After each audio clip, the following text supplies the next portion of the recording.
Hi guys, welcome back to my YouTube channel. আজি আকৌ এটা নতুন ৰেচিপি লৈ আহিছো আপোনালোকলে আহক ৰেচিপিটো আৰম্ভ কৰো। আজি মই বনাবলৈ লৈছো মাংস তিল ৰেচিপি। মই ইয়াতে মাংসখিনি ধুই লৈছো, ধুই ৰেডি কৰি লৈছো। এয়া মছলা ইয়াতে মই দুটা আলু লৈছো, 5-6টা মই পিয়াজ লৈছো। পিয়াজ সৰু সৰু ভাবে মই ইয়াতে অলপ বেছিকৈ লৈছো। আৰু ইয়াতে আদা লৈছো এটুকুৰ আৰু এটা নেহুৰ লৈছো। জলকীয়া মই লোৱা নাই কাৰণ মই শুকান জলকীয়া ব্যৱহাৰ কৰি। এয়া হৈছে মাংস বনাবলৈ তিলখিনি মই ধুই তিয়াই থৈ দিছোঁ। তিয়াই থৈ মাংস এবাৰ ধুই ল'ম। ধুই তাৰপিছত মই তিলখিনি পেষ্ট বনাই ল'ম। মই তিল, শুকান জলকীয়া, আদা, নেহুৰ আৰু এটা পিঁয়াজ, এতিয়া গোটেইখিনি একেলগে মই মিশ্ৰণ বনাই ল'ম। লোকেল মাংসখিনি মই ইয়াতে ধুই ৰেডি কৰি লৈছিলোঁ। এতিয়া মই ইয়াতে পিঁয়াজ দিছোঁ, বিলাহী দিছোঁ আৰু চিমলা মিৰ্চ কুটি দিছোঁ। ইয়াতে মই এতিয়া এই পেষ্ট কৰা মছলাখিনি দি দিছোঁ। তিলখিনিও মই ইয়াতে একেলগে পেষ্ট কৰি লৈছোঁ। গোটেইখিনি একেলগে ইয়াতে দি দিছোঁ। হালধি গুড়ি আধা চামুচ আৰু জিৰাৰ গুড়ি দিছোঁ এচামুচ। মই এতিয়া ইয়াতে তেল দি দিছোঁ।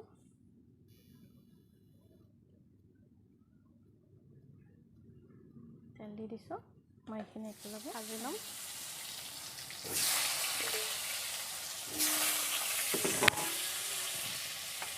অকণমান নিমখ দিম। আলুখিনি ৰঙা ভাজি নমাই ল'ম। মাংসৰ বাবে মই আলু ভাজি নামাই লৈছোঁ। দেখিছে তেলত মই তেজপাত, লং আৰু দালচিনি, ইলাইচি দিছোঁ। দি কেনে এনেকৈ মই সানি থোৱা মাংস দি দিছোঁ। এতিয়া মই ভালকৈ মাংসখিনি ভাজি ল'ম। একো দিব নালাগে, যিহেতুকে মই গোটেইখিনি একেলগে সানিয়ে লৈছোঁ। এতিয়া মই ভালকৈ ভাজি ল'ম।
নামাই ল'ম।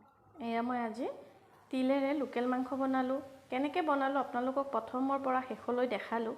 আপোনালোকে সকলোৱে প্ৰথমৰ পৰা শেষলৈ ৰেচিপিটো চাব। চাই কেনে পালে কমেণ্ট কৰি জনাব, লাইক কৰিব, শ্বেয়াৰ কৰিব আৰু ছাবস্ক্ৰাইব কৰিবলৈ নাপাহৰিব। ধন্যবাদ।